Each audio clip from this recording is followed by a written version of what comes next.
따라해 볼까요? 의의 선물. 예, 로마서 5장 17절에 보면 의의 선물이라는 단어가 나오는데요.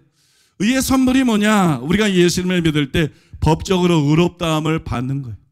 법적으로 의롭다함을 받는 거. 믿습니까? 우리는 의롭지 않지만 예수님의 십자가 보혈 공로 때문에 의롭다함을 받는 거. 이게 의의 선물이에요. 두 번째로 따라 보겠습니다. 의의 열매. 빌립보서 1장 11절에 보면 의의 열매라는 말이 나오는데 칭의는 의의 선물을 받은 것에서 끝난 것이 아니에요. 그 뒤에 칭의가 된 사람들은 의의 열매를 맺어야 돼요. 그래서 여러분 의의 열매라는 것은 칭의의 현재적인 측면이에요. 칭의의 현재적인 측면. 이것은 이미 얻은 칭의의 은혜 가운데 계속 서 있는 것입니다. 내가 의의 열매를 그 다음에 완전성화는 아니라도 많게든 적게든 습관적인 자가 없이 의의 열매를 맺는 삶을 살아가야 예수님 안에 있는 거예요. 내가 의의 열매를 맺는 삶을 살아가야 여러분 실족하지 않고 서 있는 거예요. 여러분 믿습니까? 그래야 여러분 천국에 갈 수 있는 거예요. 이스라엘 백성들이 출애굽에서 전부 6월절 어린 양으로 다 의롭다함을 받았어요. 다 구원을 받았어요. 근데 광야에서 다수가 멸망했어요. 왜냐면 악을 즐겼기 때문에 멸망했어요.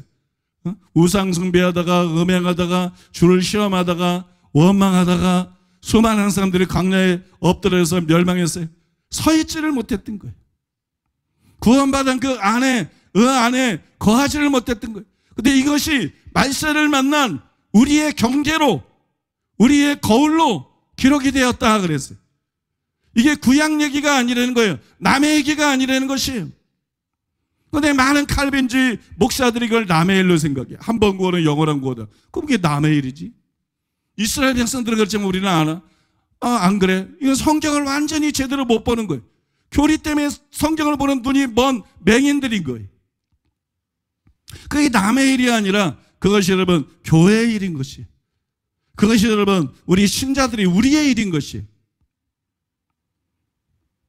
그래서 우리는 의의 열매를 맺는 삶을 살아가야 될 줄로 믿습니다. 여러분 의의 열매를 맺고 계십니까? 교회 왔다 갔다 그러고 성경 읽고 기도하고 봉사하고 헌금하고 천국 가겠지 천만에요.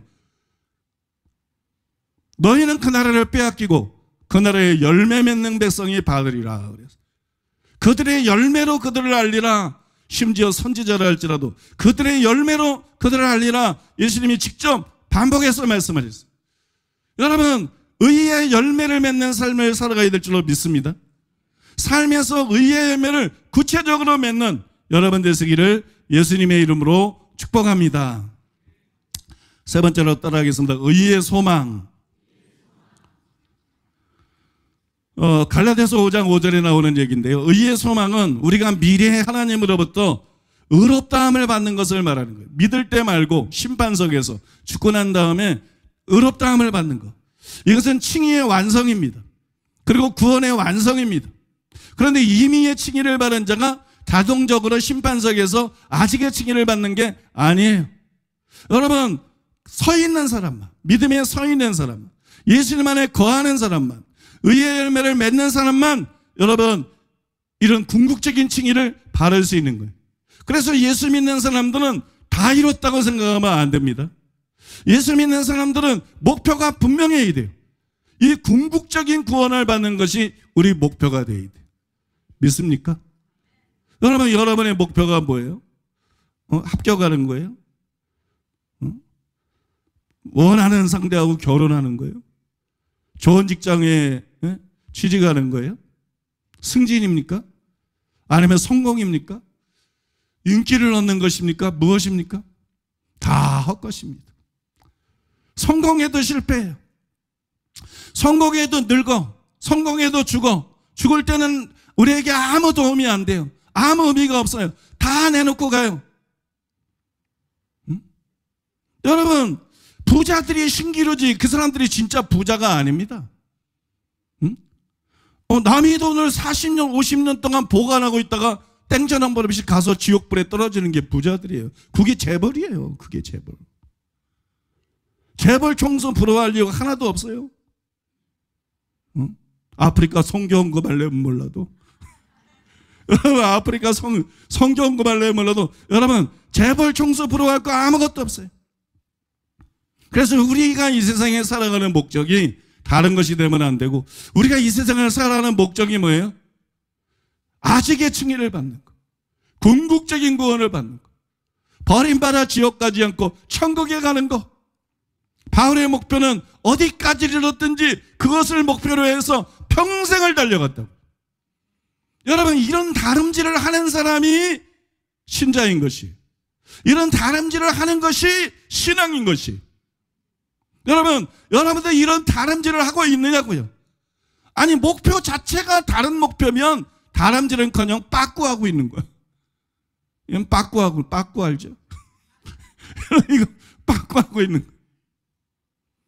여러분, 바울처럼 평생 변함없이 궁극적인 목표를 가지고 그 목표를 위해서 달려가는 저와 여러분 되기를 예수님의 이름으로 축복합니다. 왜냐하면 죽고 나면 남는 것이 그거밖에 없어요. 죽고 나면 남는 것이 믿음밖에 없습니다. 참된 믿음. 죽고 나면 남는 것이 예수님밖에 없습니다. 죽고 나면 남는 것이 천국밖에 없습니다. 죽고 나면 남는 것이 천국의 상급밖에는 없어요.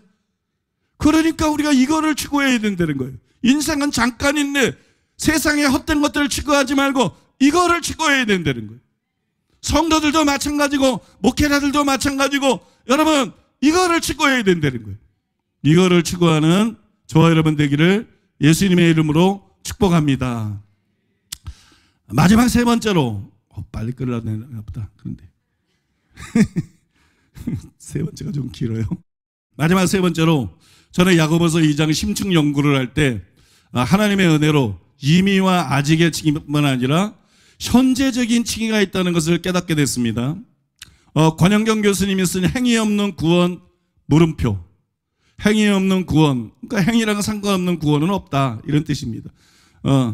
행위 없는 구원 물음표라는 책이 있어요. 아주 탁월한 책인데 그 책에서 그 권영경 교수님이 굉장히 의미심장한 말을 했습니다. 굉장히 의미심장한 말을 했는데 제가 한번 읽겠습니다. 기독교 복음에서 현재의 의미는 아직 선명히 해명되지 못한 회색지대로 남아있다. 어쩌면 이것은 우리 교회가 드러내고 있는 가장 큰 역설의 하나일지도 모른다.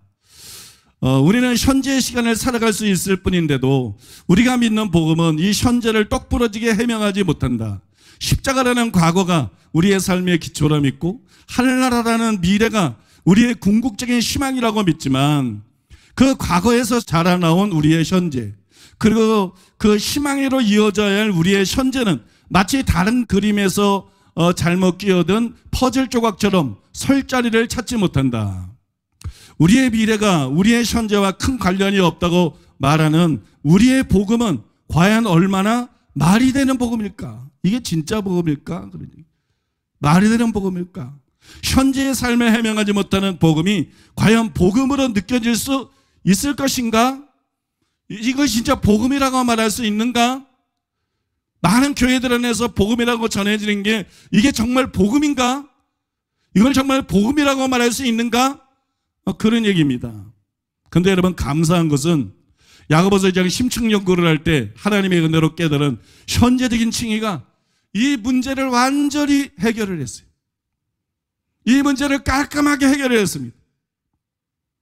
오래도록 저를 포함해서 많은 사람들이 칭의가 예수님을 믿을 때 받는 칭의 하나뿐이라고 생각했어요. 좀 어려서 칭의 그러면 그게 칭의인 줄 알았어요. 목회를 하면서도 상당 기간 동안 칭의하면 뭐 그런 건 줄 알았어요. 그러나 학자들의 연구 덕에 임의의 칭의와 아직의 칭의가 있다는 것이 드러났습니다. 그런데 칭의 두 가지만 있느냐? 그렇지 않아요. 여러분, 사실 성경을 자세히 읽어보면 세 가지 칭의가 있다는 걸 알 수가 있어요. 세 가지 칭의, 세 가지 종류의 칭의가 있어요. 첫 번째로는 과거적 칭의입니다. 임의의 칭의죠. 두 번째로는 미래적 칭의입니다. 아직의 칭의죠. 세 번째로는 현재적 칭의입니다.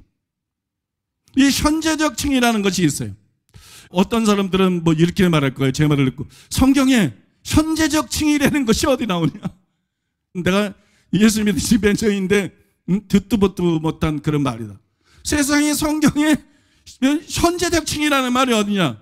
이렇게 강하게 반론할 수도 있습니다. 그게 어디 나오냐 그러면 여러분 그것이 야고보서 2장 21절이야 25절에 분명히 성경에 현재적 칭의에 대해서 기록이 돼 있어요. 우리 조상 아브라함이 그 아들 이삭을 제단에 바칠 때에 행함으로 의롭다심을 받은 것이 아니냐. 이로보건대 사람이 행함으로 의롭다심을 받고 믿음으로만은 아니니라. 또 이와 같이 기생 라합이 사자들을 접대하여 다른 길로 나가게 할 때에 행함으로 의롭다심을 받은 것이 아니냐. 여기 보니까는 아브라함이 그 아들 이삭을 제단에 바칠 때 이게 여러분 아브라함이 갈대아우르 에서 하나님의 부르심을 받고 하나님을 믿은 지 굉장히 여러 해가 지난 후잖아요. 그죠? 근데 그때 의롭다함을 받은 것이 아니냐 이러거든요. 이게 과거입니까? 이게 미래입니까? 이게 임입니까? 이게 아직입니까? 현재입니다.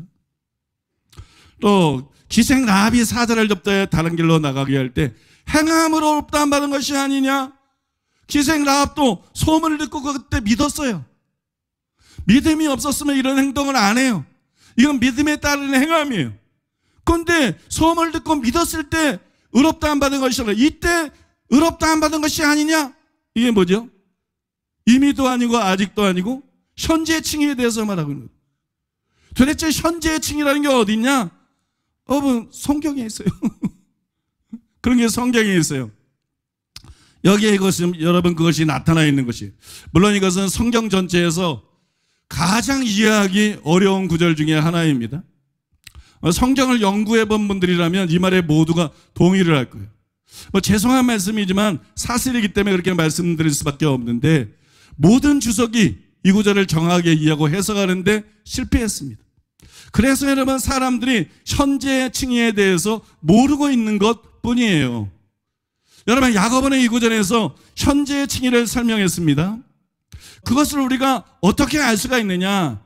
그것을 우리가 알려면 이 구절들을 바르게 해석해야 돼요. 근데 성경 이 해석이 굉장히 어렵다고 그랬죠. 그럼 왜 이 구절은 그렇게 해석하기가 어려운가? 이 구절이 해석하기 어려운 이유가 세 가지인데요. 야고보는 이 구절에서 칭의를 설명하고 있습니다. 그런데 이신칭의에 반하는 행함으로 의롭다함 받은 것이 아니냐 이렇게 말해서 어려운 거예요. 칭의는 이신칭의 믿음으로 받는 건데 칭의를 설명하면서 행함으로 의롭다함 받은 거 아니냐? 그러니까 어려워지죠. 이해가 안 가죠. 이게 무슨 얘기인지 모르겠어요. 그 다음에 또 그때라는 말 때문에 이제 어려운 게 아니라 멘붕이 오는 거예요. 왜 그때가 예수 믿을 때가 아니기 때문에 처음 믿을 때가 아니기 때문에 아니 왜 갑자기 이삭을 제단에 드릴 때 아니 왜 그때 칭의를 받는다는 거야? 이게 멘붕이 온다고요. 또한 여러분 그때 의롭다 하심을 받았다는 말 때문에 더 헷갈리는 거예요. 역시 그 시기는 이미의 칭의나 아직의 칭의가 때가 아니기 때문에 그때 의롭다 받는다는 말 자체가 굉장히 여러분 헷갈릴 수밖에 없죠. 우리가 이 구절들을 바르게 해석하려면 이 세 가지를 해명해야 되는 거예요. 이 세 가지를 뛰어넘어야 되는 거예요. 이 세 가지에 대한 답이 없이 설명하는 것은 그거 여러분 의미가 없습니다. 그런데 주석들이 이 세 가지에 대한 답을 못해요. 여러분 이 세 가지에 대한 답이 없는 것은 아무리 그럴 때도 참 해석이 아니라는 거예요. 그래서 우리는 이 세 가지의 답이 있는 참된 해석을 해야 되는데 그게 하나님 은혜로 이미 이루어졌죠. 그것이 여러분 제가 칭의에 대해서 쓴 개신교의 아킬레스건이 된 칭의의 교리 그 책에 아주 상세하게 자세히 기록되어 있기 때문에 오늘 말씀을 듣고 여러분들이 궁금하신 분들은 그 책을 한번 정독해 보시면 굉장히 유익할 줄로 믿습니다. 아무튼 오늘은 좀 요약을 해가지고 간략하게 또 제가 더 정교하게 다듬기도 했어요. 그래서 이 부분을 한번 해석해 보고자 하는데요. 첫째로 한번 따라해 볼까요? 첫 번째 난제 행함으로. 첫 번째 난제는 행함으로. 칭의를 왜 행함으로 받는다고 하지? 이것 때문에 어려운 거예요. 칭의를 왜 믿음이 아니라 행함으로 받는다고 하지? 그래 행함으로가 첫 번째 난제인데요. 우리가 이 의문에 대한 답을 얻으려면 우직하게 오로지 성경의 문맥만 보아야 됩니다. 우직하게 오직 성경의 문맥만 봐야 돼요. 문맥에 의하면 이 단락은 야고보서 2장 14절 26절 이 전체 단락은 현재의 믿음을 다루고 있는 거예요. 증거가 뭐예요? 14절에 이렇게 이럴 때는 내 형제들아 사람이 만일 믿음이 있노라 하고 행함이 없으면 무슨 일이 있으리요? 지금 전도하고 있나요? 그거 아니죠. 내 형제들아 이미 믿는 사람이, 이미 구원받은 사람이, 이미 신앙생활하는 사람이, 그죠? 내 형제들아 사람이 만일 믿음이 있노라 하고 불신자하면 믿음이 있다는 얘기 안 하겠죠? 형제들이니까 구원받은 사람 믿는다. 믿음이 있노라. 믿음이 있노 하고 신앙생활을 하는 거예요. 여러분처럼 교회 다니고 예배도 드리고 말씀도 듣고 기도도 신앙생활. 근데 행함이 없으면 예배는 참석하는데 행함이 없으면 봉사는 하는데 행함이 없으면 기도는 하는데 행함이 없으면 그 믿음이 무엇이 유익하리요? 그 믿음이 능히 자기를 구원하겠느냐? 이렇게 말씀하는 거잖아요. 그러니까 이 14절 말씀을 보면 이게 문맥인 거죠. 문맥을 통해서 우리는 21절에서 25절에 대한 의문을 갖고 있는 거지만 14절을 보게 되면 여러분 이 단락은 현재의 믿음을 다루고 있다는 거예요. 믿습니까? 현재의 믿음. 그래서 왜 행함에 대해서 말하고 있는지 비로소 이해가 가능해진다는 것입니다. 야고보는 이 단락에서 처음 믿을 때가 아니라 그 후에 신앙생활을 할 때를 다루고 있습니다. 이미 신앙생활을 하고 있는 신자 중에 누구의 믿음이 참된 믿음인가? 누구의 믿음이 참된 믿음인가? 누구를 하나님이 의롭다고 인정하시나? 이미 신앙생활하는 사람 중에 누구를 하나님이 지금 의롭다고 인정하시는 사람인가? 이걸 다룬 것이. 그러므로 야고보가 말하는 의롭다 하시면 이미나 아직이 아니라 그 사이에 현재의 칭의인 것입니다. 믿습니까? 그런데 하나님이 각각의 칭의에 요구하시는 조건은 같아요. 조건은 같은데 약간 다릅니다. 조건은 같은데 약간 달라요. 먼저 사람이 임의의 칭의를 받을 때, 처음 예수 믿고 구원받을 때 칭의를 받을 때, 임의의 칭의를 받을 때 어떻게 의롭다함을 받죠? 우리가 너무 많이 배워서 들어서 잘 알고 있어요. 율법의 행위가 아니라 믿음으로. 그죠? 율법의 행위가 아니라 믿음으로 의롭다함을 받습니다. 그런데 그 믿음 안에 순종하고자 하는 의지, 즉 바울의 로마서 6장 17절에서 마음으로 순종해서 우리가 구원받았다고 말한 그 마음으로 순종하는 의지가 이 믿음 안에 포함이 되어 있어요. 그럴 수밖에 없어요.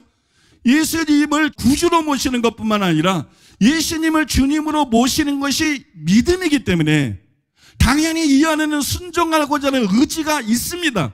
믿습니까? 그런데 이 순종하고자 하는 의지도, 그래서 그걸 바울이 마음으로 순종하는 것이다.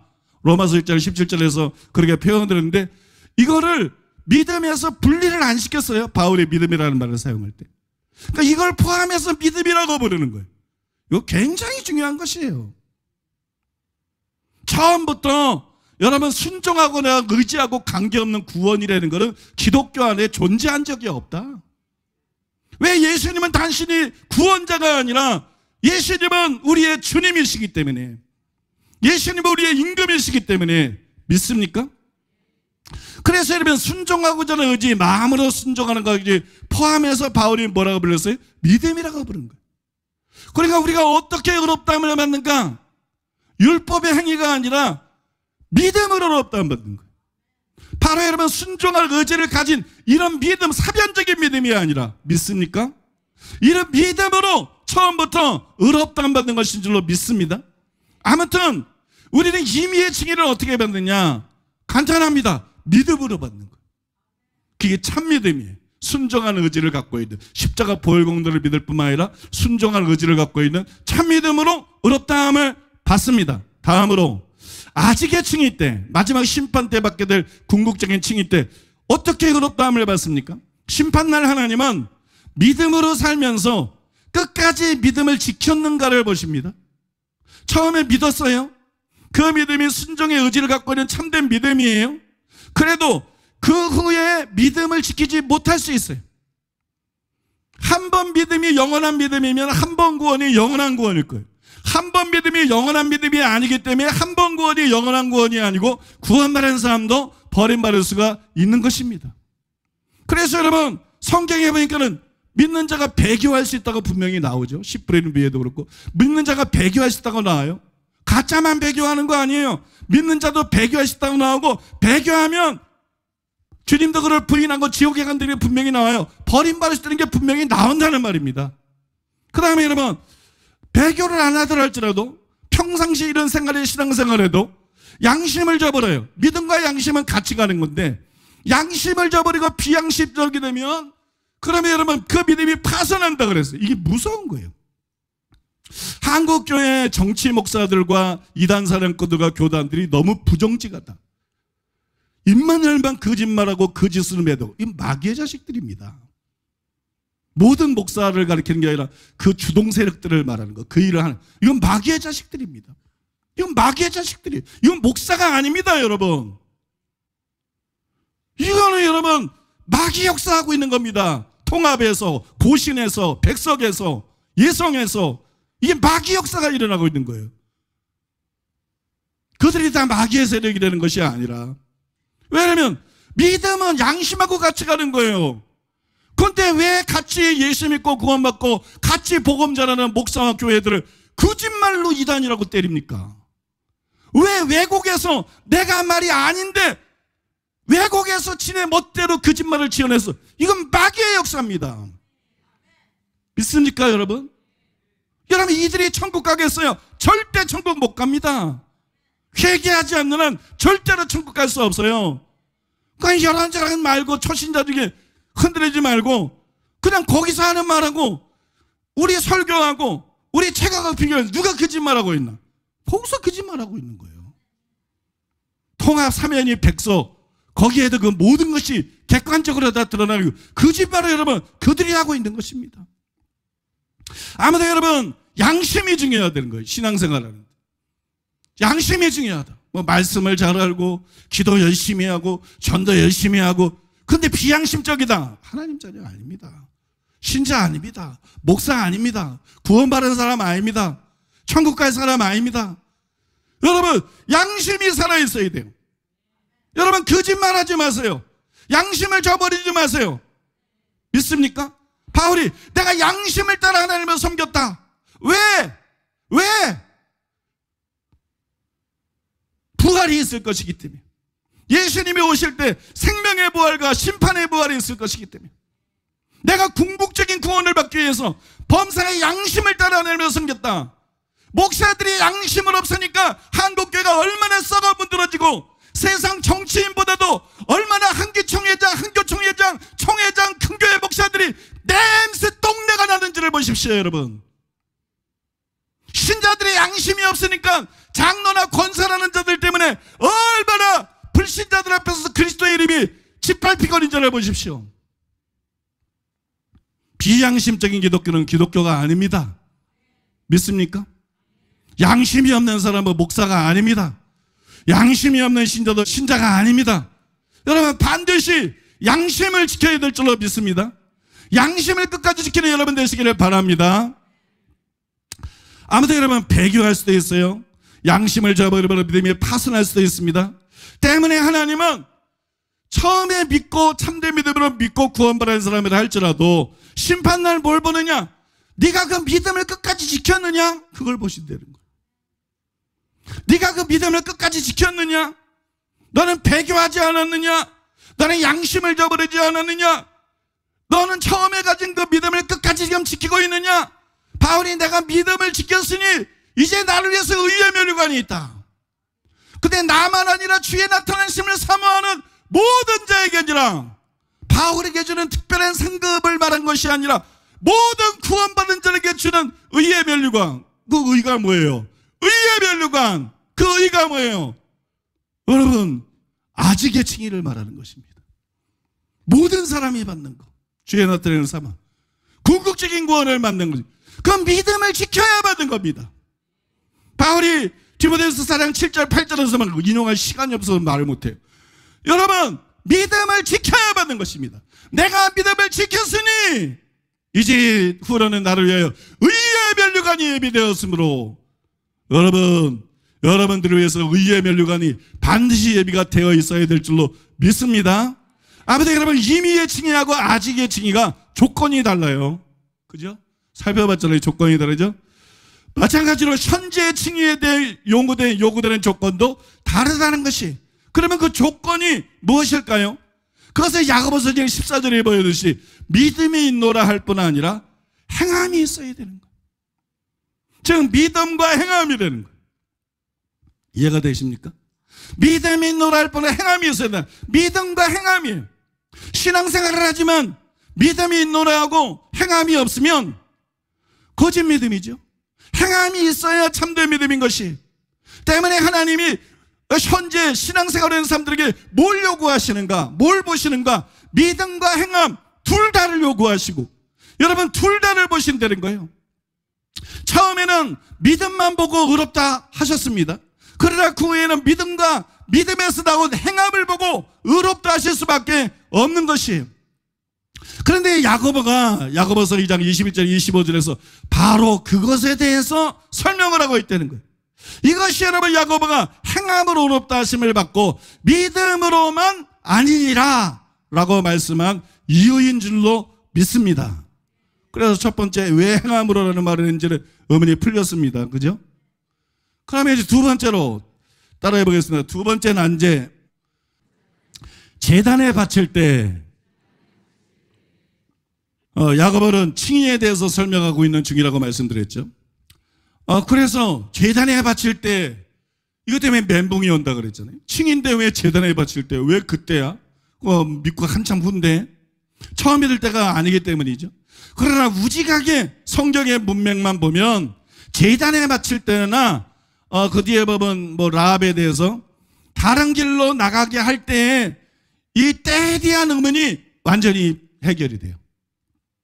이거는 너무나 분명해서 길게 설명할 필요도 없습니다. 앞에서 설명해드린 대로, 방금 설명해드린 대로 야고보는 지금 임의나 아직의 칭의가 아니라 그 사이에 현재의 칭의를 다루고 있습니다. 그거 살펴봤죠? 현재의 칭의를 다루고 있어요. 그래서 그 사이에 현재에 대한 예증이 필요했습니다. 현재의 칭의를 다루고 있는데 처음 있는 사람에 대한 이해가 안 돼. 마지막에 죽고 난 다음에 심판석에서 의롭다는 받은 이 사람도 이해가 안 돼. 그러니까 지금 신앙생활하는 사람을 예로 들어야 돼요. 그런 예증이 필요했죠. 때문에 야고보가 어떻게 했느냐, 믿고 구원받은 후 신앙생활하고 있는 아브라함을 예로 든 거예요. 아브라함 부름받을 때가 아니라 한참 신앙생활하고 있는 아브라함 제단에 드릴 때, 이삭을 제단에 드릴 때 그때를 예로 든 거예요. 또 여러분, 그래서 이미 믿음을 갖고 있는 라합을 예로 든 것이에요. 그러니까 제단에 드릴 때와 다른 길로 나가게 할 때라는 시기가 당연한 표현이라는 거예요. 조금도 이상한 것이 없다는 거예요. 칭의하면 임의의 칭의, 아직의 칭의, 여기에 사람들이 갇혀 있는 거예요. 생각이. 현재의 칭의를 지금 설명하고 있다는 걸 모르는 거예요. 현재의 칭의도 있다는 걸 모르는 거예요. 그래서 이해가 안 되는 것이지, 앞에 게 이해가 되면 이거는 자동적으로 이해가 된다는 것입니다. 마지막 세 번째로 따라해보겠습니다. 세 번째 난제, 의롭다 하심을 받은 것이 아니냐. 여러분, 문제는 의롭다 하심이에요. 문맥을 우직하게 해보아도 의롭다 하심을 이해하는 것은 쉽지가 않습니다. 모두가 이것에 걸려서 넘어져요. 의롭다 하심은 처음 믿을 때 받는 것인데 왜 이때 의롭다 하심을 받는다고 하지? 이런 의문이 들기 때문이에요. 그러면 여러분들이 지금 설명을 들었으니까 이제 말을 할 수 있지만 앞에 지금 말한 설명을 못 들은 사람들은 이게 도저히 답이 안 나와요. 이 답을 할 수가 없어요. 이해할 수가 없어요. 그렇다고 해도 결정적으로 중요한 게 뭐냐? 문맥이라는 것이에요. 말이 되든 안 되든 결정적으로 중요한 것은 문맥입니다. 그러므로 문맥이 그렇다면 그대로 밀고 나가야 돼요. 그러면서 왜 이때 의롭다 하심이라는 말을 사용했을까 고민을 하고 풀어나가는 것이 정도고 순리인 줄로 믿습니다. 우리는 절대적으로 문맥을 따라가야 됩니다. 성경에서 할 때 문맥을 기준으로 삼아야 됩니다. 그런데 여러분, 학자들이 단체로 그렇게 하지를 못했어요. 의롭다 하심이라는 말에 너무 꽂혀버린 거예요. 칭의라는 말에 너무 꽂혀버린 거예요. 그래서 문맥을 무시하고 거기서 벗어났습니다. 이것이 21절이야 25절을 바르고 정확하게 해석하는 일에 실패할 수밖에 없었던 이유인 것이에요. 우리는 여러분 그 전철을 밟으면 안 되겠죠. 그러므로 다른 것은 다 이제는 잊어버리고 다른 것은 다 무시하고 문맥에 보여준 것을 그대로 우리가 밀고 나가보면 여기서 이해가 안 되는 의롭다 하심이 도대체 뭘 말하는 것인가? 그거를 여러분 저와 여러분들이 알 수가 있다는 것이에요. 여러분 주의해서 들어보시기 바랍니다. 야고보는 이 단락에서 이미와 아직 사이에 현재를 달았습니다. 맞죠? 설명 들어서 다 이해가 되시죠? 이미와 아직 사이에 현재를 달았습니다. 그러므로 칭의 역시 이미의 칭의를 말하고 있는 게 아니죠. 아직의 칭의를 말하고 있는 게 아니죠. 현재적인 칭의에 대해서 말하고 있다는 거예요. 근데 이미의 칭의의 관점에서 이해하려니까 이해가 안 되죠. 아직의 칭의의 관점에서 이해하려니까 아무리 생각해도 아무리 세계적인 학자들에도 이게 도저히 이해가 안 되는 것이죠. 이거는 여러분 현재의 칭의에 대해서 말하고 있는 것입니다. 그러나 현재의 칭의라니 난생 처음 듣는 말 아닙니까? 여러분들은 제 설교를 들어서 그렇지 다른 교회 가서 말해보세요. 목회자들한테 가서 신학교 난생 처음 듣는 말이에요. 뭐 현재의 칭의? 그런 게 있어? 이게 난생 처음 듣는 말이에요. 그래서 당혹스럽죠. 그래서 이게 정말 맞나 의문스러울 수가 있습니다. 그러나 여러분 생각해 보세요. 하나님께서 처음과 마지막 순간에만 신자들을 의롭다 하실까요? 처음과 마지막 순간에만 신자들을 의롭다 하실까요? 아닙니다. 그 중간에도 하나님이 의롭다 하시지 않는 신자와 의롭다 하시는 신자가 있습니다. 처음 믿을 때 의롭다 하셨다고 무조건 계속 의롭다 하시는 것이 아니죠. 그가 배교하거나 범죄하여 믿음이 파손되면 더 이상 하나님이 그를 의롭다고 할 수가 없어요. 때문에 참으로 처음과 마지막 때뿐만이 아니라 그 사이의 현재에도 하나님이 의롭다 하시는 신자가 있는가 하면 하나님이 의롭다고 인정하지 않는 신자가 교회 안에 존재한다는 것입니다. 믿습니까? 존재한다는 거예요. 그런 현재적인 의롭다 하심이 있다는 것입니다. 여러분 이해가 되시죠? 야고보는 이 단락에서 바로 그것을 다룬 것이에요. 그러므로 야고보가 말한 의롭다 하심은 실제로 이미나 아직이 아니라 그 사이에 현재의 칭의인 것입니다. 저는 이미와 아직뿐만이 아니라 그 사이에도 의롭다 하심을 받았다는 표현을 사용할 수 있다고 믿습니다. 사용할 수 있다고 생각합니다. 수년 전에 처음으로 그것을 제가 깨달았어요. 그것이 야고보서 2장 21절에 25절에 대한 저의 첫 견해였어요. 저는 그것을 토론을 해서 많은 연구를 했고 굉장히 많은 분량의 설교 원고를 작성했습니다. 그러나 성경 해석이 쉽지 않죠. 아쉽게도 그 견해가 한번 뒤집혔어요. 그래서 아닌가 보다 그러고 원고를 다 버렸어요. 근데 나중에 더 연구하다 보니까 그게 또 뒤집혔어요. 그래서 그거였구나, 그게 맞는 거였구나 하는데 원고가 없어요. 엄청 연구해서 엄청 써놨는데 다 날라갔어요. 그냥 이 수많은 이제 기록들 남겨놓은 것들 중에 여기저기 다 샅샅이 뒤져보니까 여러분 요약한 것만 조금 남아있더라고요.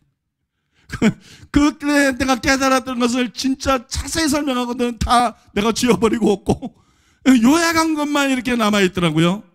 여러분 그 내용은 이러한데 이게 참 기가 막힌 내용이에요. 여러분들이 이걸 듣는 것만이라도 아주 이해가 확실하게 되실 거예요.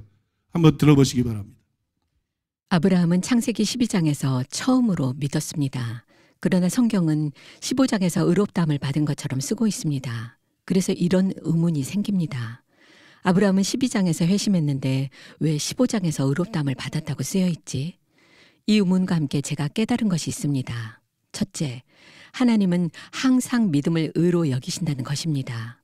즉, 믿음을 보시되 현재의 믿음을 보시고 그것을 의로 여기신다는 것입니다. 둘째, 처음 믿을 때뿐 아니라 그 후로도 믿음을 의로 여기셨다는 표현이 가능하다는 것입니다. 왜냐하면 아브라함은 창세기 12장에서 의롭다함을 받았는데 모세는 15장 6절에서 의롭다함을 받은 것처럼 썼기 때문입니다. 다음 구절도 이것을 뒷받침해 줍니다. 로마서 4장 21절로 22절. 약속하신 그것을 또한 능히 이루실 줄을 확신하였으니 그러므로 그것이 그에게 의로 여겨졌느니라. 이것은 창세기 15장이 아니라 21장의 아브라함의 믿음을 가리킵니다. 햇수로 무려 14, 15년 후의 일입니다. 그런데 그때 믿음을 다루면서 그것이 의로 여겨졌다고 했습니다. 때문에 저는 처음 믿을 때뿐 아니라 믿음으로 사는 언제든 의롭다함이라는 표현을 사용하는 것이 가능하다는 것을 알았습니다. 또 이것이 사실이라면 야고보서 2장 21절이 자연스럽게 이해되고 깔끔하게 풀린다는 것을 깨달았습니다. 물론 이것은 저의 독창적이고 새로운 주장입니다. 하지만 성경적인 많은 증거가 있는 믿을 수 있는 견해이기도 합니다. 이미 설명해드린 아브라함이 의롭다함을 받은 서로 다른 시기에 대한 구절들이 모두 저의 견해를 뒷받침해 줍니다. 또한 라합은 정탐꾼을 다른 길로 가게 하기 전 이스라엘에 대한 소문을 들었을 때 믿었고 의롭다함을 받았습니다. 그런데 야고보는 이렇게 썼습니다. 야고보서 2장 25절. 또 이와 같이 기생 라합이 사자들을 접대하여 다른 길로 나가게 할 때에 행함으로 의롭다심을 받은 것이 아니냐. 역시 처음 믿을 때가 아니라 그 후인데 그때 의롭다함을 받았다고 했습니다. 또 바울은 로마서 4장에서 아브라함뿐 아니라 다윗의 헬게시를 인용했습니다. 그런데 다윗은 그 훨씬 전에 믿고 의롭다함을 받은 사람입니다. 또한 바울은 믿음으로 의롭다함을 받은 것을 설명하기 위해 하박국 2장 4절을 인용했습니다. 그런데 그 구절의 의의는 처음 믿는 자가 아닙니다. 오래전부터 믿고 있는 신실한 신앙인입니다.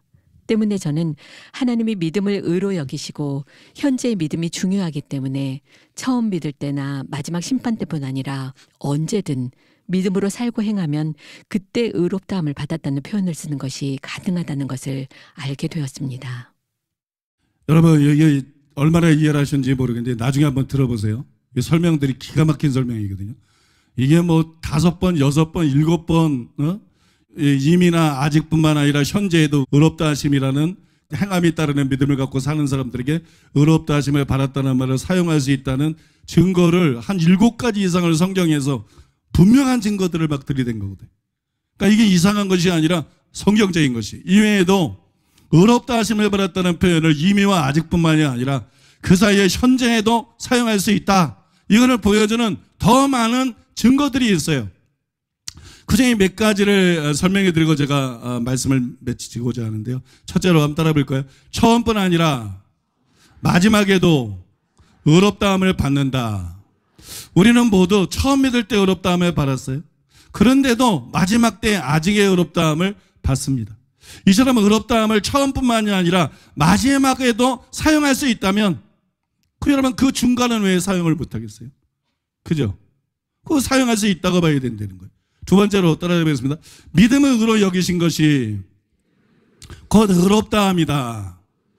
여러분 의롭다함 그게 뭐죠? 심판석에서 유죄가 아니라 무죄라고 선언해 주시는 거예요. 지옥이 아니라 천국이라고 선언해 주신 거예요.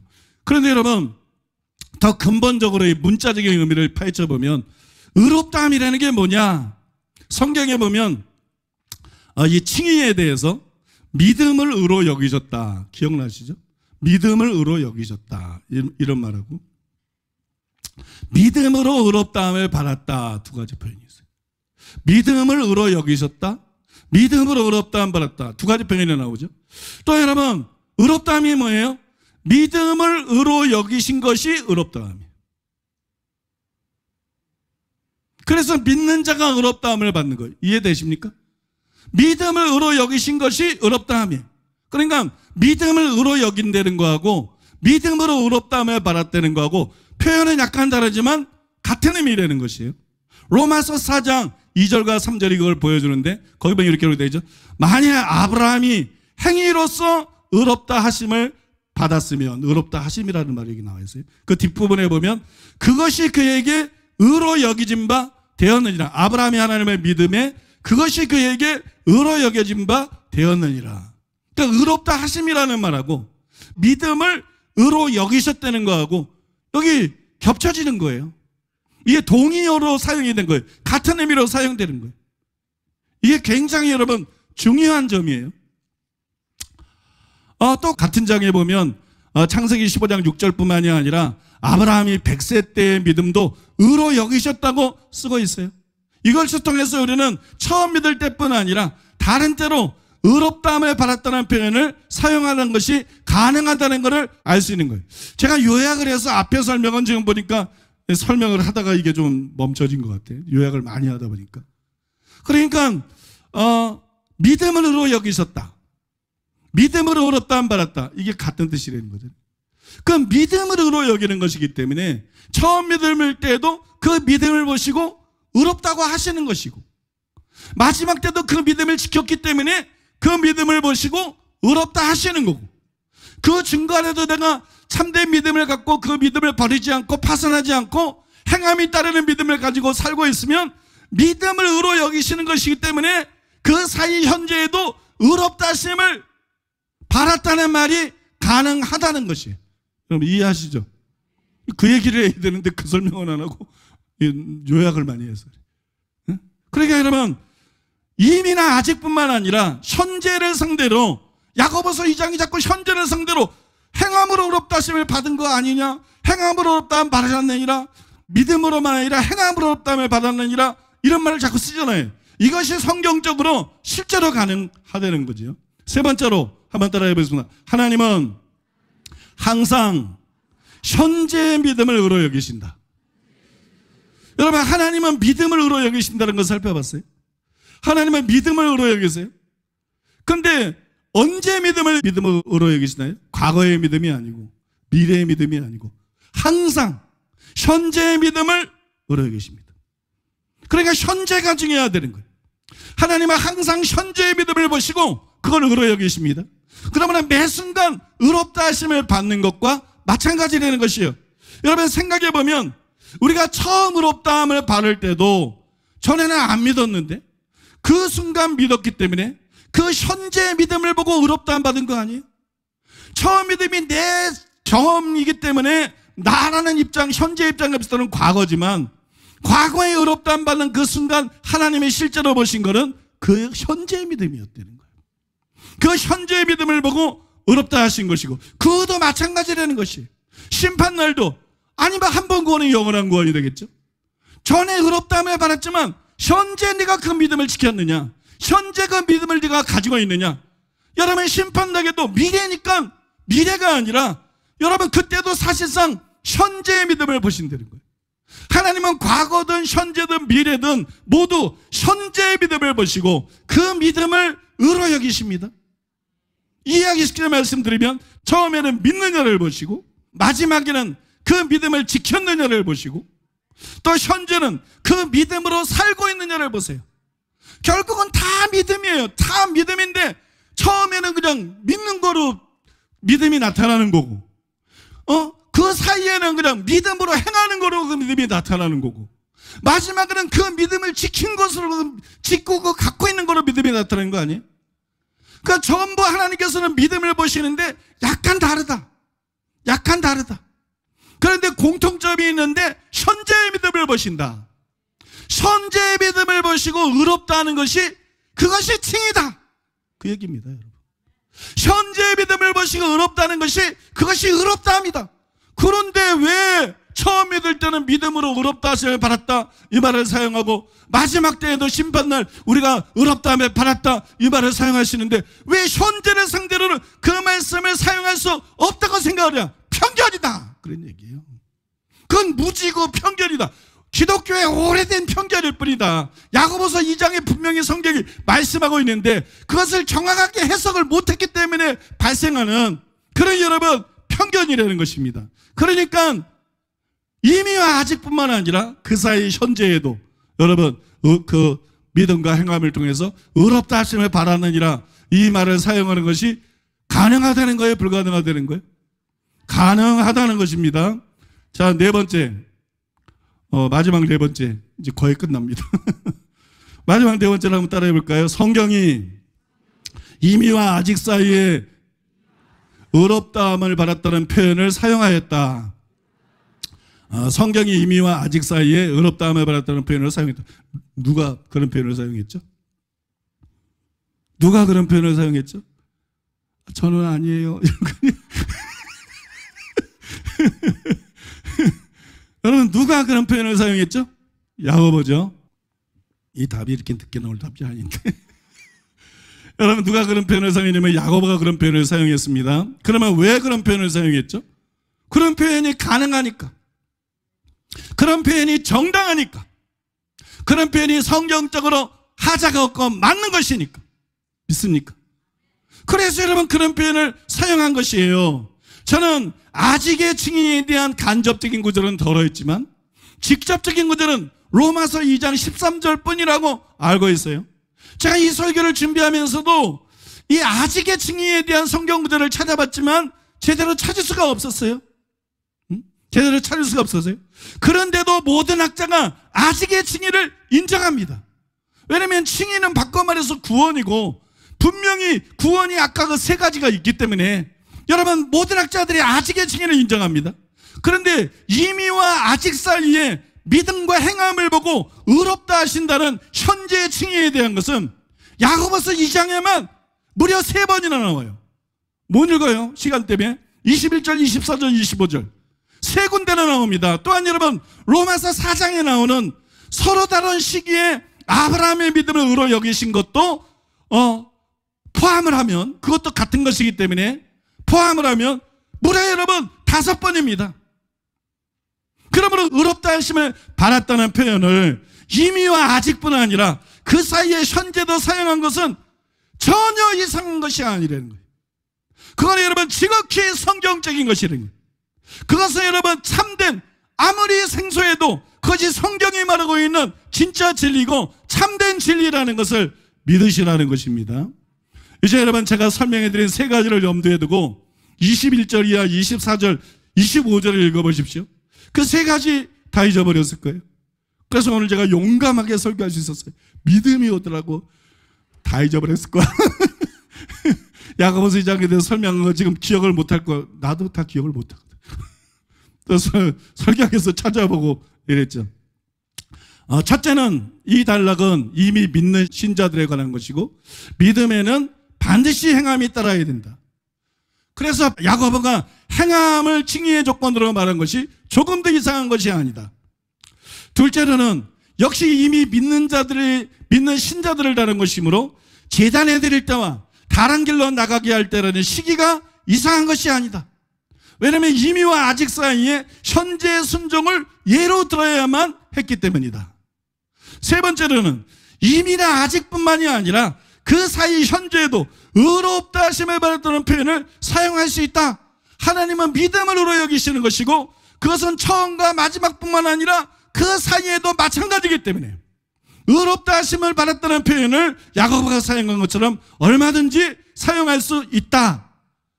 이건데요, 이거를 여러분 종합해 보면 한마디로 21절이와 25절은 교회에서 신앙생활을 하는 신자들 중에 하나님께서 누구의 믿음을 인정하시고 여전히 의롭다고 여기시는,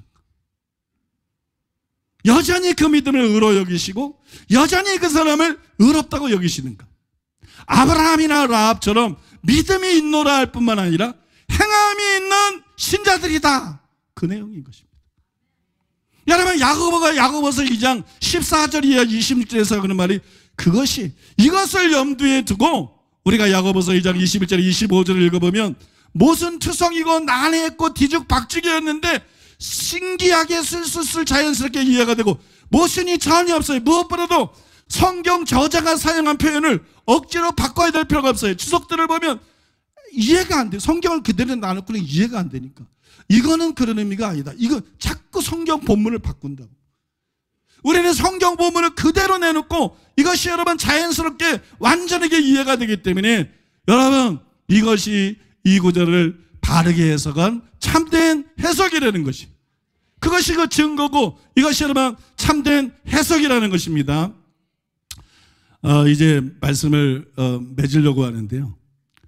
구원에 대한 세 구절, 첫 번째 이미와 아직의 칭의, 그 다음에 제가 깨달은 은혜로 깨달은 현재의 칭의, 이 세 가지가 이구동성으로 외치는 게 뭔지 아세요?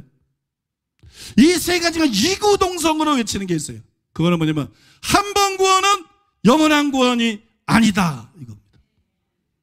한 번 구원은 영원한 구원이 아니다. 구원받은 사람도 버림받을 수 있다. 이것이 성경이 말하고 있는 내용이다. 칼빈이 틀렸다. 장로교가 틀렸다. 이해하십니까, 여러분? 이 세 가지가 외치는 것이 바로 그것이. 이미 신학계에서는 이것이 대세를 이루고 있어요. 그래서 심지어 예장 합동교단, 장로교 교단 중에 우리나라에서 제일 큰 교단이죠. 통합이 아니라 합동이 더 큽니다. 여러분, 합동교단의 그 신학교 총신대 이한수 교수님도 고린도전서 9장 27절을 주의할 때 담대하게 장로교 신학자지만 이렇게 말했어요. 바울이 자신의 몸을 복종시키는 것은 남들에게 복음을 전한 후에 스스로 버림이 될까 두려워하기 때문이다. 시간 관계상 자세히 설명할 수 없어서 좀 아쉬운데, 아무튼 본문에서 바울은 하나님이 어떤 사람들을 버리실 수 있는 가능성을 염두에 두고 있다고 할 수 있다. 버림받을 수 있다는 것을 인정한 것이. 장로교 신학자들도 이제 상당수가 버림받을 수 있다는 것을 인정하고 있는 것이. 또한 여러분, 한국에 나온 세계적인 신학자로 평가되고 있는 김세원 박사님은 칭의와 성화라는 탁월한 책에서 이렇게 말했습니다. 그렇다면 믿음의 시작점에 칭의된 모든 사람들은 결국 구원을 받는 것입니까? 그런 사람들 중 구원에서 탈락하는 사람은 없습니까? 결론적으로 한마디로 답한다면 칭의의 현재, 즉 구원의 서정의 언어로 말하자면 성화 단계에서 하나님 나라의 백성으로서 하나님의 아들 예수 그리스도의 주권에 성령의 도움으로 순종하려는 기본 자세를 가지고 살지 않는 사람은 설사 그가 예전에 믿음으로 예수를 주로 고백하여 칭의, 즉 구원을 받았다 한들 종말의 칭의, 즉 구원의 완성에 이르지 못하고 탈락한다는 것이 성경의 가르침입니다. 우리가 얻은 구원의 탈락의 가능성을 언급하면 많은 성도들은 교회에서 그렇게 배우지 않았다고 이야기합니다. 그러나 한 번 구원은 영원한 구원이고 한 번 칭의되면 최후 심판에서 그 칭의가 자동적으로 확인된다고 믿는 것은 실은 구원파적 신앙입니다. 어이없는 일이죠. 한 번 구원은 영원한 구원이다. 그게 이단적인 가르침. 그게 구원파의 가르침하고 맥이 같은 거예요. 그게 구원파의 가르침하고 맥이 같은 거예요. 성경이 말하고 있는 것은 이제는 장로교 신학자들도 인정할 수밖에 없을 정도로. 아까 이한수 교수 하나가 아닙니다, 여러분. 장로교 신학자들도 실력 있는 신학자들은 대다수가 그걸 인정할 수밖에 없을 정도로 성경이 말하고 있는 것은 분명히 한 번 구원이 영원한 구원이 아니라는 거예요. 구원받은 사람도 버림받을 수 있다. 근데 많은 교단들이, 특히 장로교 교단들이 나서가지고 우리 교회에 대해서 무슨 짓을 저질렀어요? 구원받은 사람도 버림받을 수 있다고 말하니까 이단이다. 이거 자체가 오만하게 짝이 없는 거예요. 기독교가, 장로교가 전부입니까? 감리교도 있어요. 성결교도 있어요. 구세군도 있어요. 포스케어 교단도 있어요. 순복음도 있어요. 이 교단 내 교리가 전부 구원받은 사람이 버림받을 수 있다는 것입니다. 그런데 어떻게 그렇게 오만한 결정을 통합이 내릴 수가 있습니까? 백석이 내릴 수가 있습니까? 합식이 내릴, 오만하게 짝이 없는 거예요. 방지하게 짝이 없는 거예요. 이단성은 내가 있는 것이 아니라 오히려 여러분 그들에게 있는 것입니다. 나는 그들이 이단이라고 생각하지 않지만 칼빈의 가르침에는 분명히 이단성이 있는 것입니다. 성경과 다른 것이고 영혼들에게 너무 위험한 것입니다. 결코 작은 것이 아닙니다. 수많은 장로교 목사들을 지옥으로 보낼 수 있는 독이 가득한 교리입니다. 수많은 장로교 신자들을 지옥으로 보낼 수 있는 독이 가득한 여러분 그런 잘못된 가르침입니다. 그래서 여러분 교단들이 뭐라 그러든 기독교 언론이 뭐라 그러든 여러분 그런 거 신경 쓰지 마세요. 성경이 뭐라고 말하는 걸 보세요. 성경이 어느 측의 가르침이 옳다고 말하나 그거면 끝나는 거예요. 교단이 우리를 심판하는 거 아닙니다. 하나님이 우리를 심판하는 겁니다. 내 말이 너희를 심판할 거라고 주님의 말씀했어요. 말씀에 의해서 심판받는 겁니다. 믿습니까? 그래서 우리는 말씀 따라 신앙생활을 해야 되고 여러분 말씀 따라 준비해야 되는 거예요. 목사들이 괜찮다고 괜찮은 게 아니에요. 우리는 말씀이 안 괜찮으면 안 괜찮은 거고 말씀이 위험하다면 위험한 것이고 말씀이 잘못됐다면 잘못된 것이고 여러분 믿습니까? 말씀 따라 신앙생활을 해야 될 줄로 믿습니다. 그리고 말씀을 거울로 교리가 아니라 설교가 아니라 유행하는 가르침이 아니라 여러분 말씀을 거울로 삼아서 자기 자신을 점검하고 살펴봐야 될 줄로 믿습니다. 여러분, 오늘날 허다한 사람들이 어거스틴과 칼빈에게 속아서 한 번 구원은 영원한 구원이라고 여전히 철석같이 믿고 있어요. 이렇게 잘못 믿으니까 일부 진실한 사람들 빼놓고 상당수가 제 멋대로 살아갑니다. 목사도 제 멋대로 살아가고 장로, 권사, 신자들이 제 멋대로 살아갑니다. 소름 끼치는 끔찍한 일이에요. 얼마나 위험한 신앙인지 몰라요. 여러분, 그들이 어디에 가겠어요? 지옥에 갈 것입니다. 그들이 어디에서 영혼을 보내겠어요?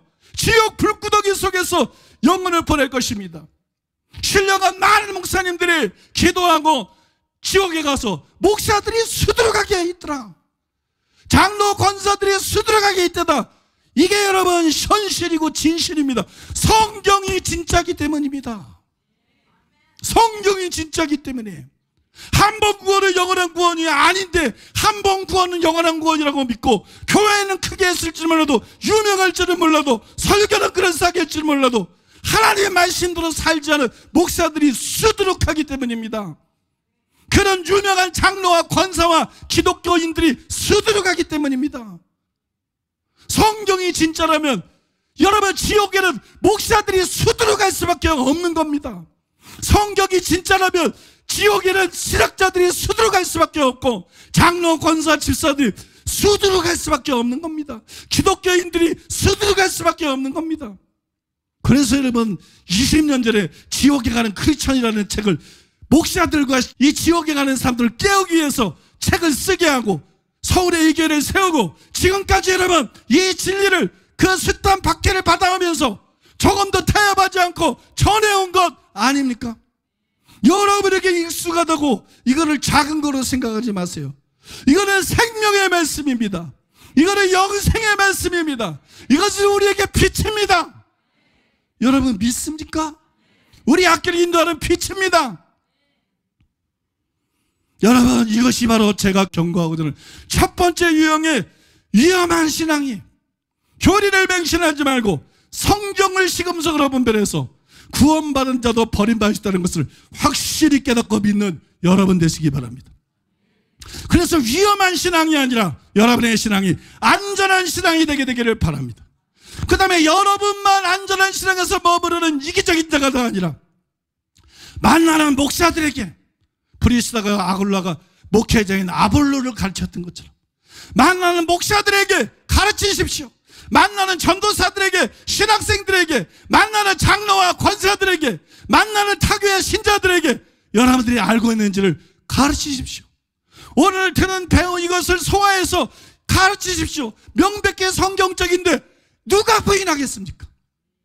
명백히 성경적이기 때문에 아프리카에서 초계파적으로 목회자들이 수천 명씩이 모여도 99%가 회개하고 하나님 앞에 동의하고 나오지 않습니까?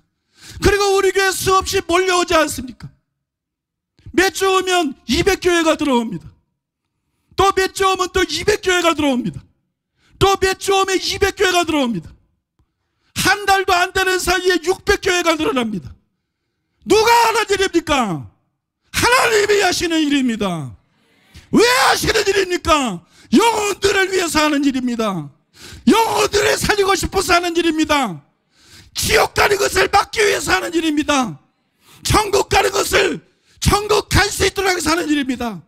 여러분, 이 사실을 기억하고 여러분, 우리는 말씀으로도 더 충만해져야 되고, 치유로도 더 강력해져야 되고, 중보기도도 더 강력해져야 되고, 여러분들이 복도 받아야 돼요.